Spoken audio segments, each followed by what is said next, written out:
Okay, lots of you have been having trouble with stoichiometry, so here's some notes that hopefully will help you out. I tried to keep the examples similar to the examples that you work in the quiz on this one. Anyway, stoichiometry, big ugly Greek word. Basically, all stoichiometry means is you're quantitatively relating different things. Chemistry is pretty much all centered on making stuff.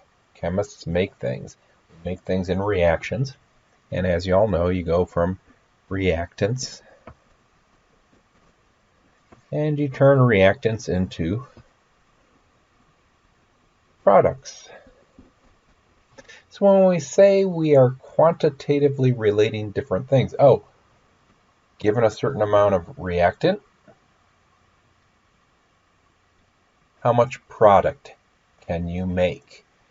So it's quantitatively relating reactants and products. Or you can relate two sets of reactants together also. You'll see in a moment here. So, quick example of a stoichiometric sort of thing is this reaction here. This reaction is used to make cars. So if you have a car body and you put that car body together with 4 wheels, you end up with 1 car. It's just like a balanced reaction. One of these reacts with 4 of these to produce 1 of these. Now, when you have a balanced reaction, these numbers that you use to balance it with, the coefficients, you can use those to generate conversion factors, mole-to-mole ratios. So in the context of this reaction here that produces cars, I could say, oh yeah, there's 4 wheels for every 1 car. That's a mole-to-mole ratio. It's also a conversion factor. This thing lets you convert cars into wheels. You can use it as it is. You can take this conversion factor, flip it upside down if you want. I could relate car bodies to cars. Here's 1 body for every 1 car. I can relate wheels to bodies. I can say there's 1 body for every 4 wheels in this reaction. You get the idea. You just grab these mole-to-mole ratios from the balanced reaction. Now, use those mole-to-mole ratios to do conversions. So let's say you had a problem like this. You have 250 car bodies. How many wheels do you need if you're going to run them through this here reaction? Oh, you start with the number you're given. Your 250 bodies. Let's just say body. And you're trying to get 2 wheels. You're relating 2 different things. You're relating car bodies and wheels. So let's see, which thing do you want? Oh, body. Hey, this one relates car bodies and wheels. But I don't want to use it the way it's written there. I want to take this one and flip it upside down. So I'm going to write it as 4 wheels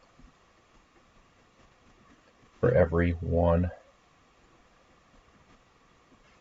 body. Why did I write it that way? Again, we want units to cancel. That's why we pushed that conversion factor method and getting units to cancel early on. So this would tell you, hey, if you have 250 car bodies, you need 1,000 wheels to react with them. Let's say you have 8 moles of wheels. Notice I slipped that word in there. The mole. Don't let it upset you. The mole is not as spooky as it sounds. It's just like a number like a dozen. I could have just as easily said I have 8 dozen wheels. Instead I have 8 moles of wheels. Okay. So I have 8 moles of wheels. How many moles of car bodies do I need? I'm trying to compare wheels with bodies again. So I'd say 8 moles of the wheels. What's my ratio of wheels to car bodies? 4 wheels for 1 car. Oh, how many car bodies do I need? Oh yeah, 1 body for every 4 wheels. And you see how we set it up so that wheels cancel out. So if I have 8 moles of wheels, I need 2 moles of bodies. So, quantitatively relating totally different things, let's face it. Wheels, bodies, not the same thing, but I can quantitatively relate them. I can say, hey, 8 moles of wheels is going to require 2 moles of bodies, at least in the context of this process. So that's the beginnings of stoichiometry. Now, let's move on and take a look at some stoichiometry in the context of a chemical reaction instead of putting cars together. Okay, and we're also going to try and introduce you to the limiting reactant concept here. So this reaction is the combustion of hydrogen gas. So 2 moles of hydrogen react with 1 mole of oxygen, and they produce 2 moles of water. This one's asking, hey, how many moles of water can we make? How much of this water can we make if we have 5 moles of hydrogen, 3 moles of oxygen? Now, I'm also going to introduce you to the phrase theoretical yield. When a problem says, how much can you make? How much can you produce? It's essentially asking you for the theoretical yield of a product. So, reactants. Here's our product. How much product can we make? That is referred to as the theoretical yield. So this problem could just as easily have been written this way. What is the theoretical yield of water from 5 moles of hydrogen and 3 moles of oxygen? So, theoretical yield simply means how much can you make? So how do we do this? Let's see. Yeah, hydrogen, and it's asking us to relate hydrogen to water. So we'll start with our 5 moles of hydrogen. I need some kind of conversion factor here that lets me relate hydrogen to water.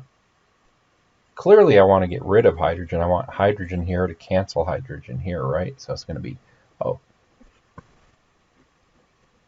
2 hydrogens for every 2 waters. That's going to give me 5 moles of water. And what this is, this guy here, that is the theoretical yield of water. That's how much water I could make from my 5 moles of hydrogen.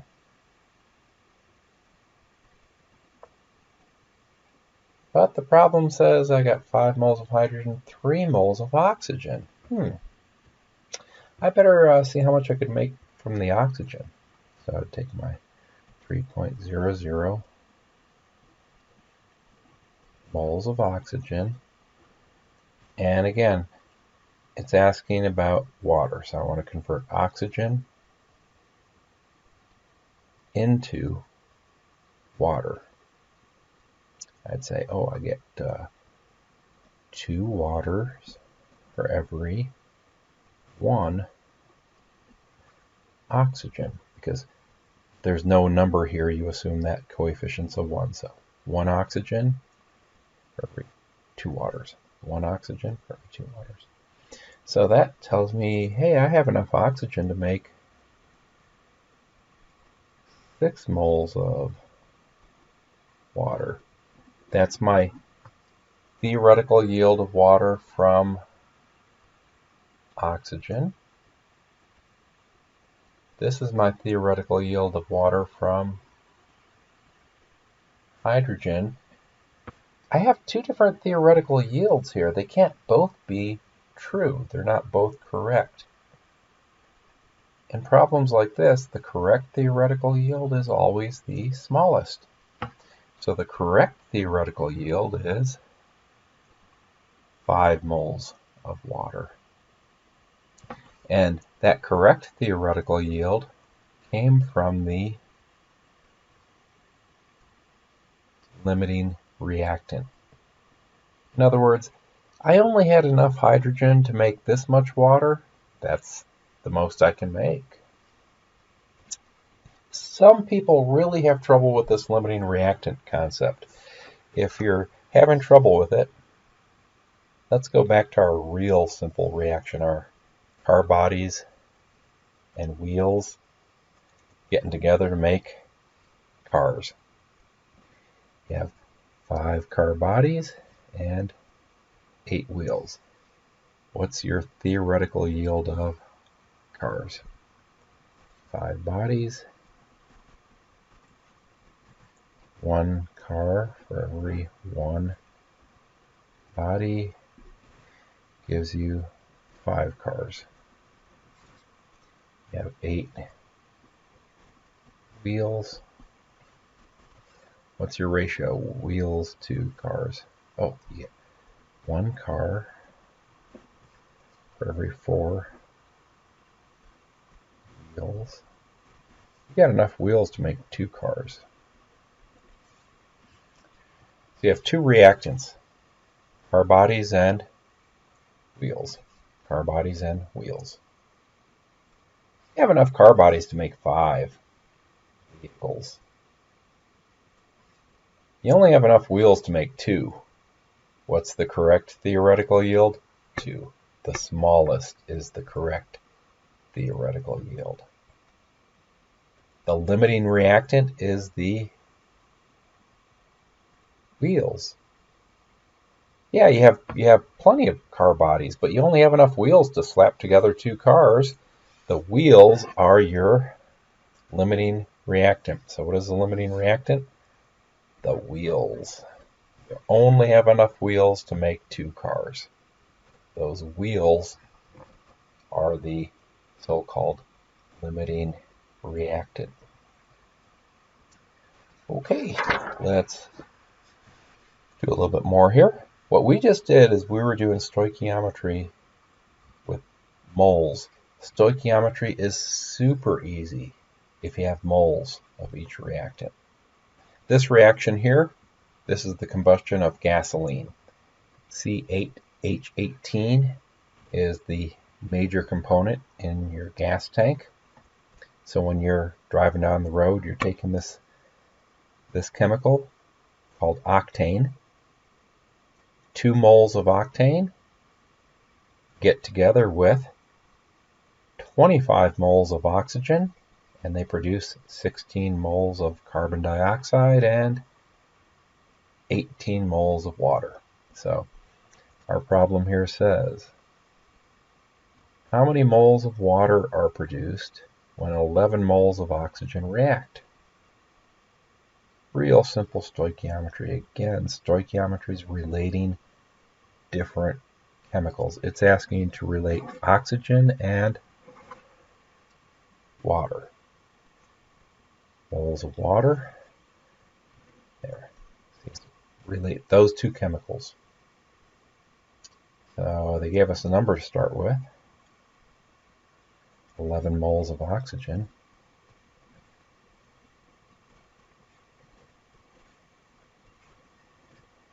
And I need a conversion factor here that gets rid of oxygen. Oh, put my 25. Oxygen's on the bottom. I'm trying to relate this stuff to this stuff. Oh yeah, put my 18. Water's on top, and that will get you to your answer there. Should be 7.92. 7.92 moles of water. So if you're driving down the road and your car sucks in this much oxygen in this process, that much oxygen will produce that much water. So again, quantitatively relating one substance to another one. I mean, oxygen is a gas, water is a liquid. They're totally different substances, but you can quantitatively relate them. This much oxygen gives you this much water. How are they related? They're related using the mole-to-mole ratio. And you set it up so that the stuff you start with cancels out, and you end up with the stuff you're looking for. Okay, now, again, if you're given moles of each reactant, and you're just looking for the answer in terms of moles, stoichiometry is usually a one-step problem like this. Super easy. However, usually you're given the amount of stuff in terms of grams instead of moles. Okay, so if we're given grams instead of moles, we've got to know how to get to moles. Quick review of that. Let's say you had to find the molar mass of carbon dioxide. Well, you'd go to your periodic table, you'd find the element carbon, it would say 12.01. Find oxygen, it would say 16.00. You'd say, hey, I've got one carbon atom. So you'd say 1 times 12.01. 12.01. You have 2 oxygen atoms. So say 2 times 16.00 gives you 32.00. You add this up and you get 44.01. That number there, that's the molar mass of CO2. Now, the important thing to know is it's a conversion factor. You have 44.01 grams of CO2 for every 1 mole of CO2. So that molar mass allows you to interconvert between grams and moles of this chemical. Sometimes when books introduce the mole, they really start screaming about Avogadro's number, you know, that 6.02 times 10 to the 23rd. Guys, you can work with the mole all day long, and you don't need that number. Anytime you're working with the mole, what you need is molar mass. So, 5 grams of carbon dioxide is how many moles? Easy problem. 5.00 grams of CO2. Use this as your conversion factor. You're going to have to flip it upside down. You'll write it as 1 mole of CO2 for every 44.01 grams of CO2. And if you do the math there, it's 0.114 moles of carbon dioxide. So again, interconverting between grams and moles, what do you need? The molar mass of the chemical. Now, so if you have a stoichiometry problem, and it's written in terms of grams, which is the way most of them are written, what you need is the molar mass of your starting material, the molar mass of the product. You need the molar masses of the 2 things that you're relating. So let's take a look at this problem. 4 moles of aluminum metal react with 3 moles of oxygen.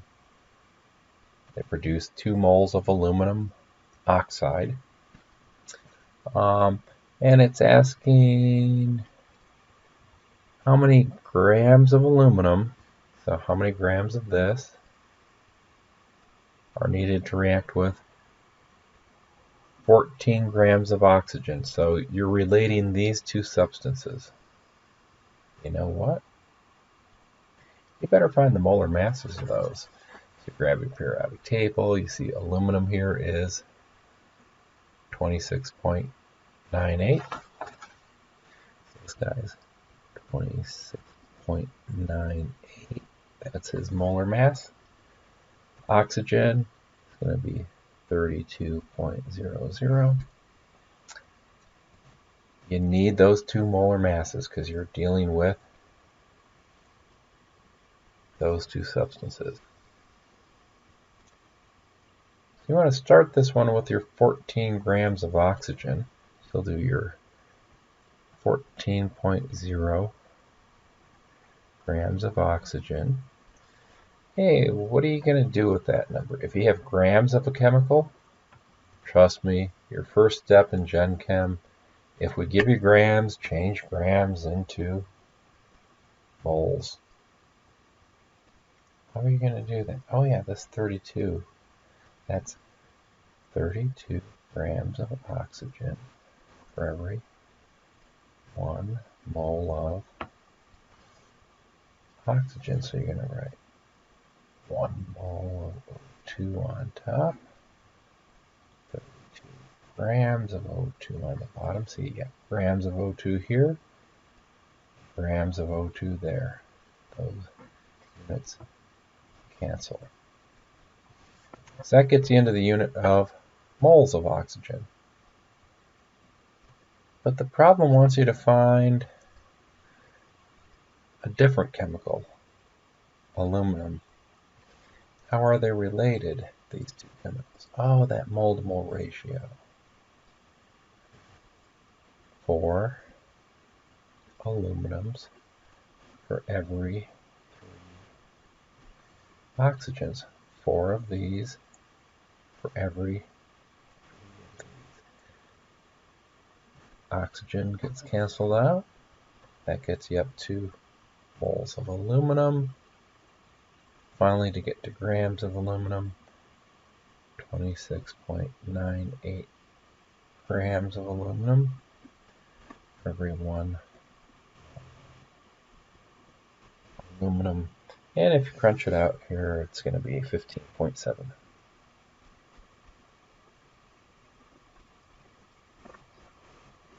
So, 14 grams of oxygen will react with 15.7 grams of aluminum. And in all of these stoichiometry problems, it's just 3 conversions. You have the number you start with. You're starting with your 14 grams of oxygen. You'll have a molar mass for the oxygen. Here you have your molar mass for the other stuff, the aluminum. And in between, you got your mole to mole ratio. Alrighty, just one more problem here. And this one is also going to introduce you to the concept of percent yield. The percent yield on a reaction is the actual yield, how much stuff you actually make, divided by the theoretical yield times 100. So, back to our example with cars. You have 5 car bodies, 8 wheels. What's your theoretical yield? Oh, we worked this one earlier. Theoretically, you can make 2 cars. Let's say you start putting the cars together, but for some reason you only end up with 1 complete car. Why? Well, who knows? It doesn't really matter, but lots of things can go wrong. You know, somebody stole some of the parts. Parts didn't fit together correctly. It doesn't matter. Bottom line is, theoretically, you were supposed to make 2 cars, but you only made 1 car. That's your actual yield, how much you really made. So your actual yield divided by the... Okay, so theoretical yield, 2 cars. You actually only made 1. You got a 50% yield. Now, last example for us here. This reaction here is uranium reacting with fluorine to give uranium hexafluoride. This reaction is important in the refining of uranium to make atomic bombs. This reaction was used to help refine uranium back in the 1940s when they were making the first atomic bombs. So, let's say you have 9 grams of uranium and it reacts with 5 grams of fluorine. 8.10 grams of UF6 are obtained. This 8.10 grams are obtained. That's telling you that's the actual yield.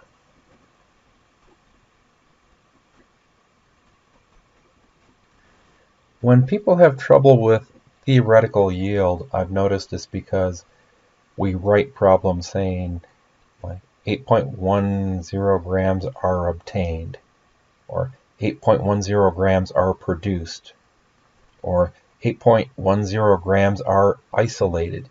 You hear something like that. It was produced. It was isolated. That's your actual yield right there. So, this one's asking us for the theoretical yield. It wants us to identify the limiting reactant and find the percent yield. Okay. Whew, a lot going on here. Now, before we get started, we have to balance the reaction. I don't know if you noticed. It's not balanced, but that's an easy one if we put a 3 there. So, 1 mole of uranium reacts with 3 moles of F2 to give us 1 mole of uranium hexafluoride. Now, we got to find the theoretical yield. We got to do 2 theoretical yield calculations. We got to do it starting with your 9 grams of uranium. And we're going to have to start with the 5 grams of F2. Let's do this one first. So, we've got grams of uranium. You'll find it on the periodic table here. They're at 238.03. So it's 1 mole of uranium for every 238.03 grams of uranium. Gets us into moles of uranium. But we want to find the theoretical yield of this stuff. How is this stuff related to this? Oh, 1 to 1. So it's 1 of these for every 1 of these. And if you went to your table and you added up the mass of 6 fluorines, so 6 fluorine atoms plus a uranium atom, you end up getting 252.03. So it's going to be 252.03 grams of UF6 for every 1 mole of UF6. Crunch all that out, you get 9.53 grams. That's the theoretical yield from uranium. Theoretical yield from just uranium. Now we got to find the theoretical yield from fluorine. Remember, there's going to be 2 of them, 2 theoretical yields. Which one's the true theoretical yield? The smallest one.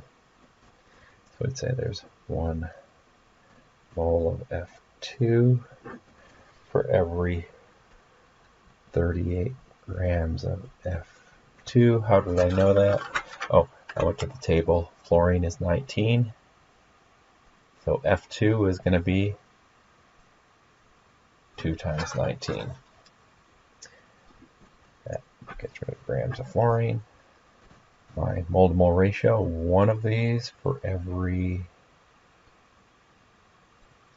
3 of these. 1 F6 for every 3 fluorines. 252.03 grams of UF6 for every 1 mole of UF6. That'll give us 11.1 grams. And that is my theoretical yield from F2. So, 2 theoretical yields. Which one's correct? The smallest one. So the theoretical yield is 9.53 grams. Who's my limiting reactant? Guys, don't be naive. For your limiting reactant, never pick the product. The limiting reactant has to be a reactant. Well, let's see. That's my 9.53 grams of product. And that came from uranium. So the limiting reactant is the uranium. I only have enough uranium to make this much product. Finally, the percent yield. Your percent yield is going to be the actual yield. How much did we really make? 8.10 grams. We should have made 9.53 grams times 100, and that gives us 85% yield.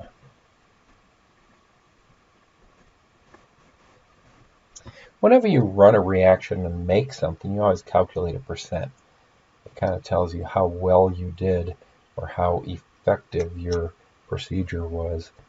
So 85% is kind of a moderately high yield in chemistry. Some things give you 100% yield. Some things give you 20%. Those ones are terrible. I hate low yields. Anyway, I hope